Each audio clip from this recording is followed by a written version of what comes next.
Сәлеметсіздер ме? Бүгін біз 23-ші нұсқаның А бөлімін талдайтын боламыз. Бірінші есебі есептеңіз. 25 ол 5-тің квадраты. 5-тің квадратының 7 дәрежесі. Көбейту 4, 2-нің квадраты. 2-нің квадратының 7 дәрежесі. 10-ның 14 дәрежесі. 10-ды біз 5 көбейту 2 деп жазаламыз. 5-тің 14 дәрежесі. Көбейту 2-нің 14 дәрежесі. Онда да дәл солай 5-тің 14 дәрежесі, көбейту 2-нің 14 дәрежесі нәтижесінде 1 шығады. Екінші есеп, мен бұл жердегі адамның есімін қазақша етіп өзгертіп алдым. Асхаттың теледидары жасамай қалды және кездейсоқ каналды ғана көрсетеді. Ол теледидарды қосты. 30 каналдың 15 каналы комедия көрсетеді. Асхат комедия көрсетілмейтін каналға қосылатынының ықтималдығын табуымыз керек.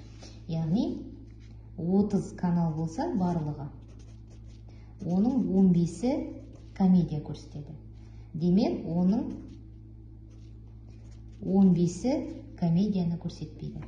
Олай болса, А оқиғасы комедия көрсетпейтін каналдың қосылуының ықтималдылығы 30-дан 15 тең болады 2-ден 1-ге тең. Үшінші есеп, өрнекті ықшамдаңыз.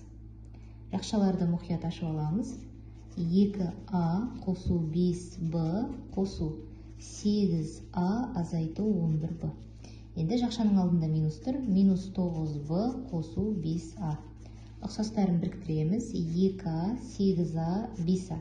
Барлығы 15А. 5Б минус 11Б минус 9. Минус 20 плюс минус 15Б. 15-ті ортақ көбейткіш ретінде ажырған сыртына шығарсам, 15 көбейту А азайту Б. Төртінші есеп, өрнекті ықшамдаңыз. Алымы бізде 25 азайту х квадрат бөлімінде х қосу 5. Бөлшектің алымын екі жақшаға жіктеймін. 5 азайту х, 5 қосу х. Бөлімінде х қосу 5.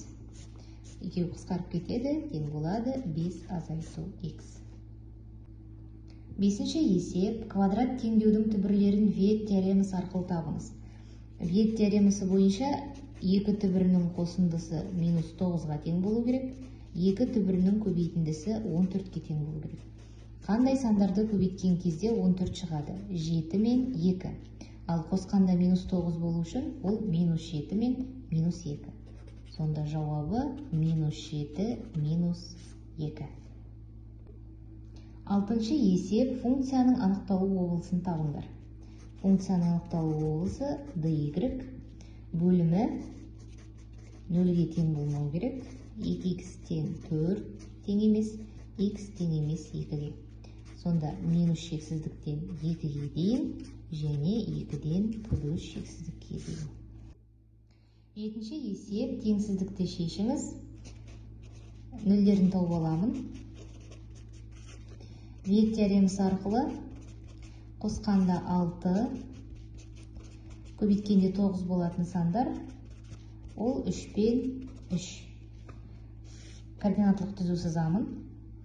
3-ті белгілеймін. Бізде қатаң емес теңсіздік, демек 3 нүктесі боялады. Және мына жерде еселі түбір шығып тұр. 3-ке петлямызды қоямыз. Аралықтарға бөлеміз. 3-тің сол жағынан 0 нүктесін аламын. Плюс, минус, плюс. Бізге кем немесе тең аралық керек. Олай болса, теңсіздіктің шешімі 3. Сегізінші есеп, берілген өрнекті негізі х болатын дәреже түрінде жазуымыз керек. 1 бөлінген х квадрат, көбейту 1 бөлінген х-тің минус 4 дәрежесі тең болады.